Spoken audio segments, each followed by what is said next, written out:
I had to dig in the backseat of my car for change. I had to figure out how to eat. There was one time I was riding the bus after college. I had no car. I lost my car. You have to fucking get out of your fear. You've got to get out of the fear. But the fear prevents us from even being resourceful. So if you feel trapped right now, you're never trapped. You're never stuck. You're simply not being resourceful. Resourcefulness is more important than resources. If you want more in your life, you must become resourceful.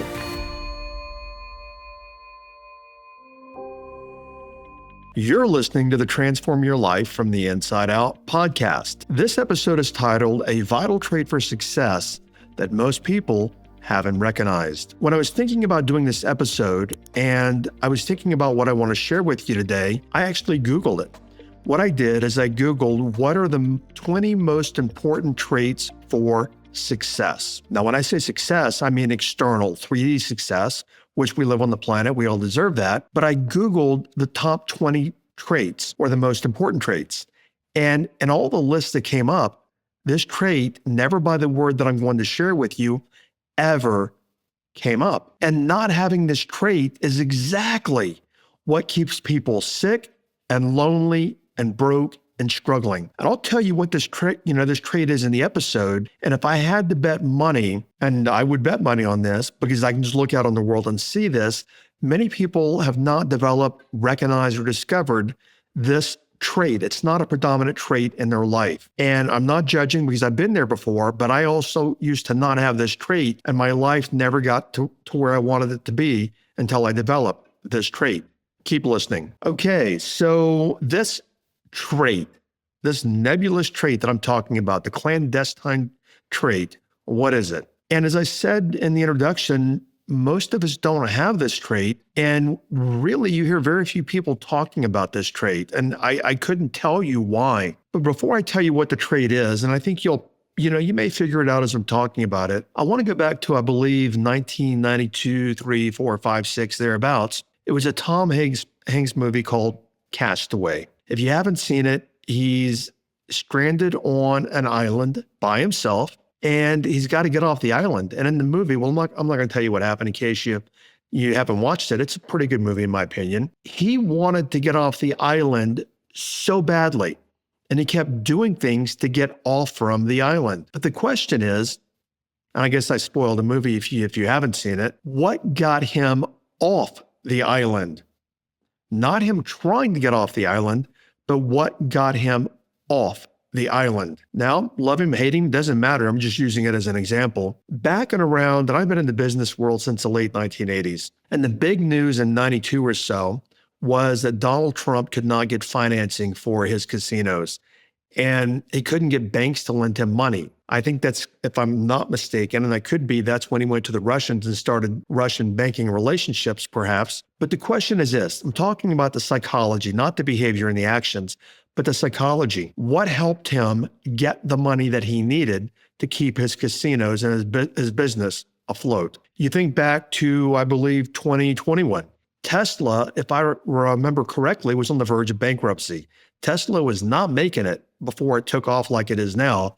He was not making it. And this is right around or right after COVID. How did he survive? I did a podcast back in 2022 with a good friend of mine. Her name is Shama Hyder. She's an old friend. I've known Shama now for probably 20 something years, 22, 3, 4, 5 years. And she, when she was in her 20s, was selected by Business Week and a few other magazines, Entrepreneur, I think Fortin or Forbes, as one of the top 20 entrepreneurs in the United States under 20. When she was in her 30s, these same companies picked her as like the top 30 under 30. When she was in her 40s, she got picked again, top 40 under 40. She's built a multi-million-dollar company. She's got, I think, 60 employees. And she and I were having a conversation, which I believe was in the last episode. And I agree with her 1,000%. She said that when most people hit a wall, they stop. When most people hit a wall, they stop. Look in your own life. How often, and in TCP, we tell people, when people say, I don't know, we say that's not acceptable. And they already know the rules. That is not acceptable. Because for you to say, I don't know, what you're also saying is, I'm too lazy to figure it out. I don't know. I don't know where to get the answer, and I'm not going to figure it out. So anytime that you hit a wall and you stay there, you're not demonstrating this trait that I'm going to talk about. When you say, I can't have, I can't be, I can't do, what you have done in that moment is you're working from victim mentality, and you have not discovered or awakened this trait within you. And what you continue doing is you continue living in your same old, same old, same old. So what is this trait that you hear very few people talking about? This trait is the concept of resourcefulness. You've heard it before. We've all heard about being resourceful, but many people confuse resourceful with resourcefulness. Or excuse me, they confuse resources with resourcefulness. The definition of resourcefulness is, according to the dictionary, I went to look it up this morning, is the ability to find clever ways to overcome obstacles and solve problems, especially when faced with limited resources or difficult situations. There's a good percentage of you listening right now that you're faced with obstacles, whether it be relationships, money, or health. And then what most people do, I'm not judging. I had been there before. For literally the first half of my life, I was not resourceful, but I didn't know that I wasn't being resourceful. And so what I would do, I was constantly resigned to my circumstances. I was constantly resigned to, well, this is all I have, metaphorically speaking. You know, you want $5 out of me, but I've only got $5, so that's all I've got. This day and age, if you want something for $5, you want $5 from me, and I don't have it, metaphorically speaking, because I've got a hell of a lot more than $5, I'm going to figure it out. I'm going to be resourceful, and I'm going to figure out how to get what I need, because what you have is what I need, and that'll get me to the next level. So you have to recognize this, please. Anytime that you want something, I've been here. Anytime that you want to go to a higher level in life, you want more money, better health, better relationships. If you resign yourself to not having it, which is working from your circumstances, you're not going to have it, number one. And secondly, you are not being resourceful. Now, a bit ago, I stumbled on my words just a bit, and I talked about resources and resourcefulness. Many people, been there, done that. They want the resources, but what they will not do is they will not be resourceful to create the resources. Now, for many of us, resources would mean it translates into money. We want money. And by the way, I just did a whole money program on that. I've done it every year, twice a year for the last 7-8 years. As I said in that program, money needs us more than we need money. That's a whole different topic. Not going to go there right now. But we say, I want more money. But then in that moment, without even recognizing it, we will not be, because we're living in our circumstances, we will not be resourceful enough to create the resources. You know, a great example of that would be, have you ever seen a company? I know you have. We've seen tons of them, especially after the 1990s with all the dot-coms and all that. And now that's the world that we live in. You ever seen a company that they enter the marketplace, a new company, and they've got a lot of money behind them? I mean, they're loaded with money. And we've seen it before. A specific company doesn't come to mind, but I'm 100% certain because I've seen them before. They're out there. They come with a lot of resources, but soon they're broke. The company's not making it anymore. And one of the reasons is because they haven't become resourceful. On the flip side, we've all seen this as well. And I'll give you some examples. Think about a company for a moment that didn't have any money when they started, and they became extraordinarily successful. Let me give you a couple of examples, and you know every one of these. One, Subway sandwiches. Subway literally started with a $1,000 loan. They didn't have a lot of resources. Look at other companies that start and they've got a lot of money and they still go under. Subway did not have a lot of money. They had the guy borrowed $1,000, and look what he turned it into, a multi-billion-dollar brand. Now, one that you might be less familiar with, H. Ross Perot. He's not on the planet anymore, the Texas billionaire. When he started EDS, Electronic Data Systems, he started that back in the 1960s with $1,000. Now, adjusted for inflation, that 1,000 would be like 10,000 today. But I don't know about you, but $10,000 is not a lot of money to start a company on this day and age. So basically, he started with very limited resources. And I think he sold his company to GM back in the 90s, 80s for like $3.4 billion. Another one you all know. You might even be actually using one of their products right now, Apple. Apple was started in a garage, and the founders, which were Wozniak and Jobs, only had $1,300 to their name when they started Apple. Look at Apple today. Look at Apple when they were crashing back in the 1990s and Steve Jobs wasn't a part of them anymore. They weren't being resourceful. They brought him back, and look where Apple is today. I think it's the second most valued company in the world right after NVIDIA. Michael Dell started Dell Computers in his dorm room on a $1,000 budget. Here's a big one, Amazon. When Bezos started Amazon, he had $10,000 of his own money, and he borrowed $250,000 from his parents. The $250 is a nice chunk, but $10,000 was not a lot of money back in 1990. And very quickly, I'm going to do an episode next couple of weeks or so on missed opportunities. When it comes to Amazon, one of my clients in New York City, I think back about missed opportunities. He was a billionaire.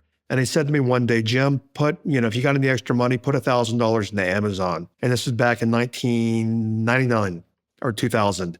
And I thought to myself, why would I want to buy part of a online book company? Well, I think that stock today, had I bought $1,000, would be worth like $8 million.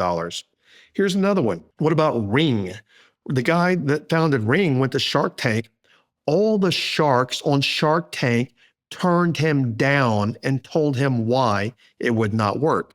The guy became resourceful. He got money. And I think today, I believe, if I'm correct, and I could be wrong and maybe wrong, I think Amazon bought Ring, and now it's a multi-billion-dollar company. Another friend of mine, personal friend, her name is Susie Batiz. Susie, according to Fortune magazine, is one of the top 100 wealthiest self-made women in the United States, meaning she started the company and she's worth hundreds of millions of dollars now. Susie is the chairman, founder, creator of Poopery. It's the toilet spray that you use to kill the smell in the bathroom. I remember when Susie was telling me about this when it was just an idea on the drawing board. And remember her telling me about different fragrances and oils and essential oils and all this as she was doing it. And I even recall why she said she was starting it. Anyway, Susie did not have a lot of money. She grew up a poor, Arkansas farm girl. She was married. She was an interior designer when I met her, but not a lot of money. And today she's one of the 100 wealthiest self-made women in the United States. Resourcefulness. So the thing about resourcefulness, and I'm going to say this candidly, you've got to develop it. And what prevents you from developing it is that I've been there, done that. So when I say you and you and you, I'm pointing the finger at myself 25 years ago and earlier. I've been there. I understand this very well. Excuse my emphatic language. You have to fucking get out of your fear. You've got to get out of the fear. But the fear prevents us from even being resourceful. And as long as you stay in your fear, well, your fear is going to control you. So you have to choose, because everything's about choices. Do I choose to get out of my fear and become more resourceful? And what you'll find is the inverse relationship. Once you get out of your fear and you become more resourceful, the worry and the insecure thinking, they fall away and they stop, because you recognize that when you are resourceful, you have no need, because you're generating revenue or whatever you want, you have no need to go into the insecure fear and worry. I've often told people that worry and fear are insecure thinking. The reason why is when a person is in worry and fear, what they are literally saying, overt or covertly, is, I'm a victim. I can't figure it out. I don't know how to make this happen. I don't know who to talk to. I don't know what to do. And so therefore, because I don't know what's going to happen next, I have no power over my future. I'm going to just sit here and I'm going to worry. There's no resourcefulness in that equation. So you have to ask yourself, okay, this is where I am in life today. and I can stay here, or what are my options? And my options are stay in my current circumstances or become resourceful. And then in this moment, what many of us do is we think, well, okay, I'm going to live by my circumstances. I want to do X, Y, Z, but I can't afford it. So what I'm going to do is I'm going to make a choice, even though I don't know that I'm making a choice. I'm going to make the choice to do nothing. I'm just going to keep doing what I'm doing, which, by the way, is a choice. And, when I ask people, well, if you do nothing different and you become nothing different, where do you think that's going to leave you in a year? And many people will say, well, I'm going to be in the exact same place. No, you're not going to be in the exact same place. You're going to be backwards. Why? Because you've lost a year of opportunity gain. You've lost a year of growth. You've lost a year of time of building what it is that you actually want to build in life. And I've said this many times. Many years ago, I was broke as hell. And I've literally, I had to dig in the backseat of my car for change. I had to figure out how to eat. There was one time I was riding the bus after college. I had no car. I lost my car. I had to figure out how to get a car. I had to figure out how to pay for my car insurance. Not only that, had it not been for, and I have good friends, had it not been for a friend of mine, I would have been homeless. I didn't have anywhere to live other than moving back home with my mom and dad, and that was not an option for me. I didn't have anything, but back then, I was in a place that many people are in. Victim mentality. Poor me. Why is this happening to me? This shit always happens to me.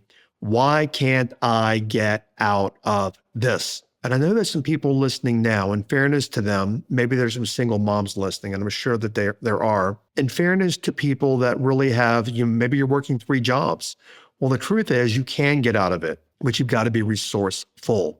But what I want to share to give you a little consolation, Maria Shriver did a documentary about 10 years ago called Paycheck to Paycheck. And what she discovered in this documentary is that when we literally work 3 jobs like a single mom, we're exhausted. And what we do is we run down our brain power.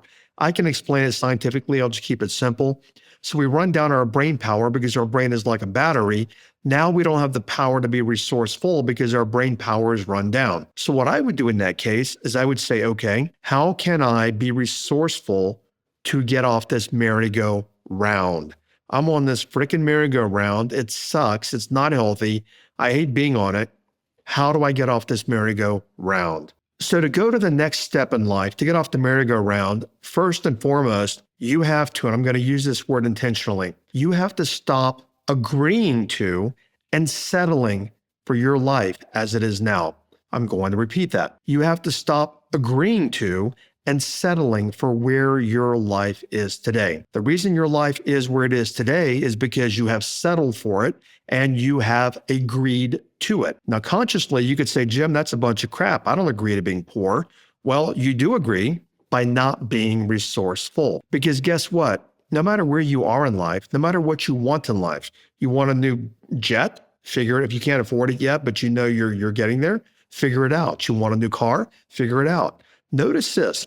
Notice when you air quote think that you have to, you will figure it out. Why? Because you have to figure it out. Most of us live, this is a bit of a very brutal statement, yet I love the statement. And I read this probably 20 years ago. It was a passage by Aleister Crowley. He was an 1880s occultist. And he said that most, and he used the word men instead of people, just different times. He said most men live their lives as a beast of burden, meaning we live our life metaphorically look at countries, agrarian countries. Look at North Korea. They have oxen plowing their fields. These are beasts of burden. Yet what we don't recognize is many human beings, if you're scratching out a living, if you're struggling, if you're trying to figure out what you're going to do to pay your bills, you're living as a beast of burden. And his point was, as humans were not put on the planet with the abilities they have to settle for being a beast of burden. So you might be thinking right now, okay, Jim, I get it. I hear you. But what do I do? Well, do what I do, is connect with divine mind, connect with your subconscious mind. And I teach this in, TCP and different courses that I conduct. Actually, TCP is not a course. TCP is an immersion experience. But in TCP, we talk about a bit, and the inner circle beyond TCP, we talk about engaging the subconscious mind and using the subconscious mind. Your subconscious mind is a problem solver. This is where the old wives' tale came from. Let me sleep on it. And when you're sleeping, you're literally unfettered consciousness and you're merging with the universe.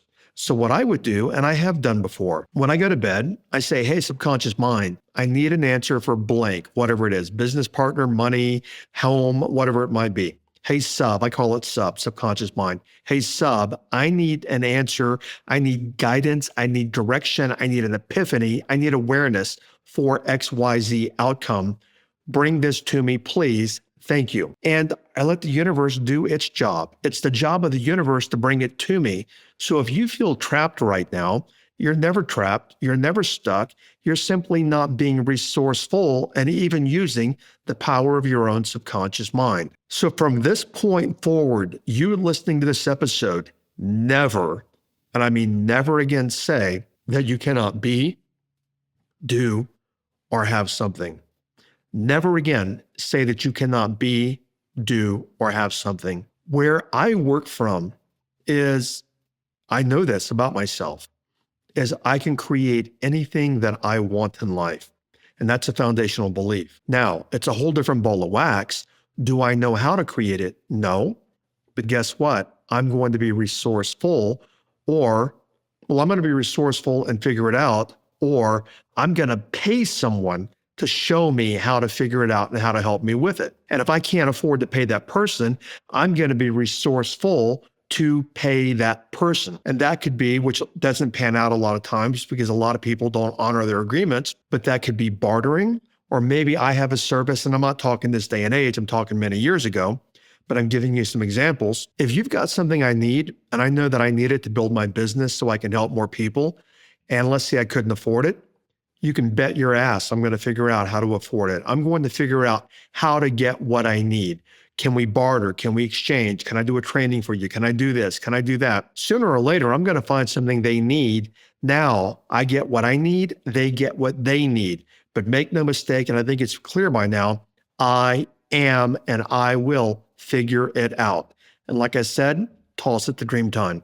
And where I was going a bit ago, Winston Churchill said before, never, ever, ever, ever, ever, ever, ever give up. And he might have said surrender, I don't know. But I think when I read it, it had 7 nevers before it. And they were fighting Hitler. Never, never, never, never, never, never, never give up. So when we give up, most of us give up after the first never. Me personally, like I said, I am going to figure it out. In the early 2000s, I wanted to go to a weekend training seminar, coaching weekend. The cost of that was over $10,000. I had the money, but money was tight for me. I think I just moved into a new home at that point, and I was cash tight in that moment. But I knew that that person that was conducting that 3-day event, I knew at my core level that they had what I needed. I knew they could get me to where I wanted to be if I did the work. So what I did is I bit the bullet and I invested the over $10,000 into this event. And to date, that $10,000 investment has brought over $20 million in income to me. I can say with 100% certainty, had I not gotten resourceful, and what I had to do is move some money around in different ways, I had to sell some things, I had to liquidate some stock. Most people will say, well, no, I don't want to do any of that. I just don't have it. I'm not going to do anything. I said, okay, how do I make this happen? And if I didn't have the money, I would have borrowed the money because I knew I needed what that person had. And as I said, I knew they could get me to where I wanted to be. And as a result of working with that person, I've added an additional $20 million to my bottom line and my revenue because they brought what I needed and I got out of my circumstances to work with them to bring that in my life. So what I'm telling you, and I think it's very clear, and I've said it a bazillion times before, stop working from your circumstances. When you work from circumstances, you are in resignation. When you are in resignation, you are not being resourceful. Figure it out. Decide what you want, and then ask, what resources do I need? and then be resourceful to create those resources. So when I started this episode, I talked about Tom Hanks in the movie Castaway. Hanks wanted off from that island badly, and he was resourceful enough. He was resourceful as if his life depended on it, and it did. And that's when I've got something that I want to do and I'm driven, I will act as if my life depends on it. Why? Because if I do X, Y, Z, it will get me to the next level. And in the opening statement, I said in the introduction, I said a vital trait for success that most people haven't awakened or they're not aware of. And think about your own life as I'm sharing this. Do not feel bad about it. Do not feel judgmental about it in any way. Just simply ask yourself, hey, do I have what I want in life?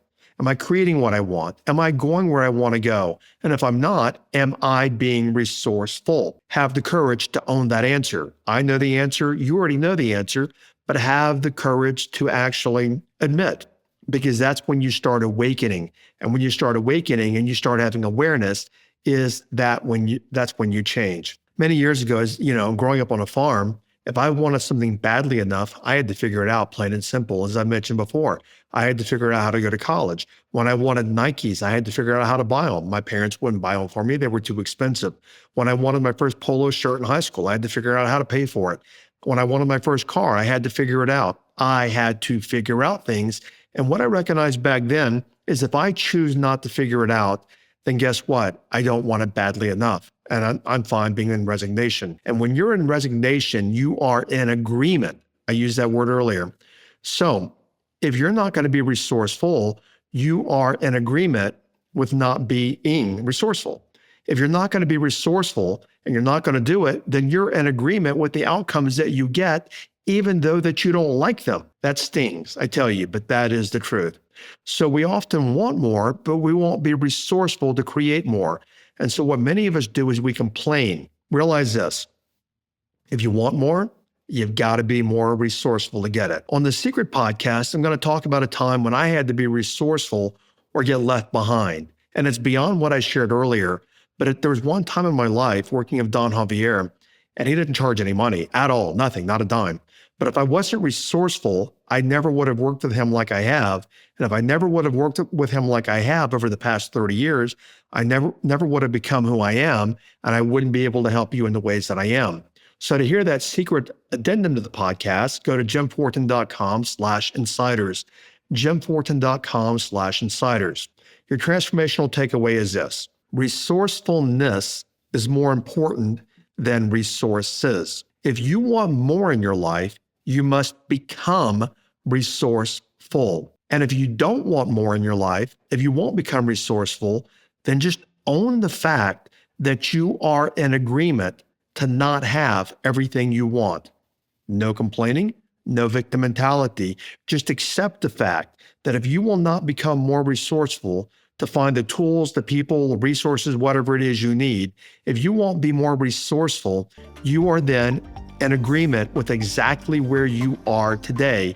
And as shitty as that is, you got to own it. There's no way we're going to change unless we do that. Thanks for listening, and I'll catch you over on the Secret podcast or another episode. Bye-bye.